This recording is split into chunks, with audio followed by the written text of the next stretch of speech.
Hello दोस्तों, आप देख रहे हैं डी कोड इंडियन। तो दोस्तों यहाँ पे इनकम टैक्स डिपार्टमेंट के द्वारा फेसलेस पेनल्टी स्कीम को पूरे देश भर में लागू कर दिया गया है। कहा जा रहा है कि इनकम टैक्स डिपार्टमेंट और इनकम टैक्स सिस्टम के लिए एक बहुत बड़ा स्कीम होने वाला है। क्या है ये स्कीम? आज की इस वीडियो में हम यही बात करेंगे। सबसे पहले तो दोस्तों ये अपनी तरह का दूसरा स्कीम है जो कि टैक्स पेयर और टैक्स अथॉरिटी के बीच में जो फिजिकल इंटरफेस होता है उसको कम करेगा। दोस्तों इससे पहले लास्ट ईयर ही फेसलेस टैक्स असेसमेंट स्कीम को लॉन्च किया गया था, जिसके तहत टैक्स पेयर के द्वारा जो ई वेरिफिकेशन प्रक्रियाएं होती हैं उसको ऑनलाइन मोड में कर दिया गया था। दोस्तों अगस्त के महीने में से लॉन्च किया गया था लास्ट ईयर, और कहा जा रहा था कि इससे ट्रांसपेरेंसी, एफिशिएंसी और जो टैक्स अथॉरिटी है उनको मोर अकाउंटेबल बनाया जाएगा। अब दोस्तों जानते हैं कि आखिर फेसलेस पेनल्टी स्कीम जो अभी लॉन्च किया गया है इसमें क्या क्या फीचर्स हैं। सबसे पहले तो दोस्तों इस स्कीम के तहत जो पेनल्टी इशू किया जाता है टैक्स अथॉरिटी के द्वारा, उस पूरे प्रक्रिया को यहाँ पे क्या किया जा रहा है तो इलेक्ट्रॉनिक मोड में किया जा रहा है। उसके अलावा दोस्तों जो बहुत सारे प्रोसीजर होते हैं, जैसे कि एडमिशन ऑफ एडिशनल ग्राउंड के लिए जो जो प्रोसीजर होता है दोस्तों, उसको भी यहाँ पे इलेक्ट्रॉनिक मोड में किया जा रहा है। जो एडमिशन ऑफ एडिशनल एविडेंस होता है, जो एविडेंस जमा करना होता है अपीलेट प्रोसीडिंग्स के दौरान, उसको भी यहाँ पे दोस्तों ऑनलाइन किया जा रहा है।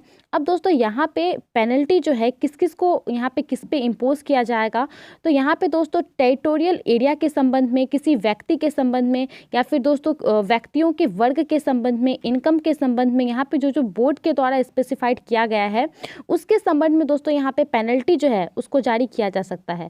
इन सब के अलावा दोस्तों यहाँ पे सबसे इम्पॉर्टेंट क्या है, तो सबसे इम्पॉर्टेंट दोस्तों इस स्कीम की बात है कि इसके तहत national faceless appeal centre, regional faceless appeal centre और अपील यूनिट का गठन किया जाएगा। दोस्तों जो बेसिकली क्या करेगा, जो बेसिकली दोस्तों पेनल्टी इशू करने के लिए जो रिकमेंडेशन होता है वो दोस्तों पारित करेगा। अब यहाँ पे दोस्तों इसके तहत होगा क्या कि जो नेशनल फेसलेस अपील सेंटर है, ठीक है, उसके पास जो रीजनल यूनिट के द्वारा रिकमेंडेशन आएगी उसको ये रिजेक्ट भी कर सकता है। दोस्तों ऐसा भी यहाँ पे प्रक्रिया है। यहाँ पे दोस्तों अगर हम NFAC के बारे में बात करें, यानी कि नेशनल फेसलेस अपील सेंटर के बारे में, तो यहाँ पे इसका काम क्या है। यहाँ पे दोस्तों इसका काम है जो भी ई अपील प्रोसीडिंग्स होती हैं टैक्स पेयर के द्वारा उसको ये फैसिलिटेट करेगा, उसको कंडक्ट कराएगा दोस्तों, और जो भी समस्याएं होंगी उनको एक जुरिस्डिक्शन वे में सॉल्व करेगा, उस वे में सॉल्व करेगा ताकि जो प्रोविजंस है इस स्कीम की उसके अनुसार दोस्तों।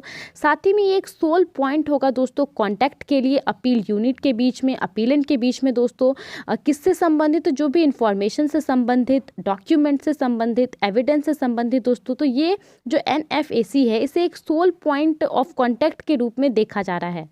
इसके अलावा दोस्तों यहाँ पे NFAC का एक और काम भी बहुत इंपॉर्टेंट है, वो यहाँ पे दोस्तों रीजनल यूनिट के द्वारा जितने भी पेनल्टी ऑर्डर पास किए जाएंगे उसको दोस्तों वो यहाँ पे रेक्टिफाई कर सकती है, उसमें सुधार कर सकती है, जो भी गलती होंगे उसको देख सकती है दोस्तों।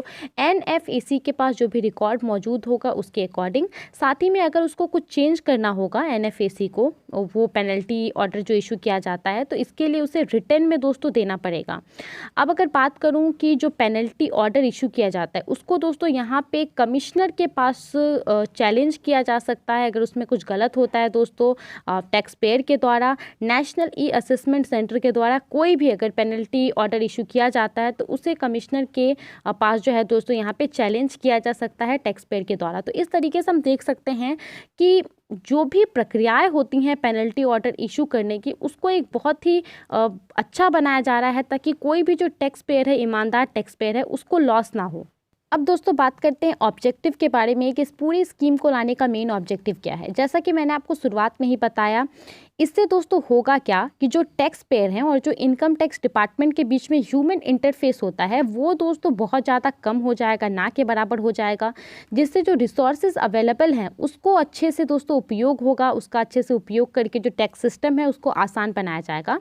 इसके अलावा दोस्तों इसका एम ये भी है कि जो पेनल्टी ऑर्डर इशू किया जाता है बाय द अथॉरिटी वो दोस्तों फुल प्रूफ हो, यानी कि दोस्तों ऐसा उसको बहुत सारे मल्टीपल लेयर से गुजरना पड़े, बहुत सारे रिव्यू से गुजरना पड़े, तब जाकर के दोस्तों किसी टैक्स पेयर के पास जो है वो पेनल्टी ऑर्डर जाए।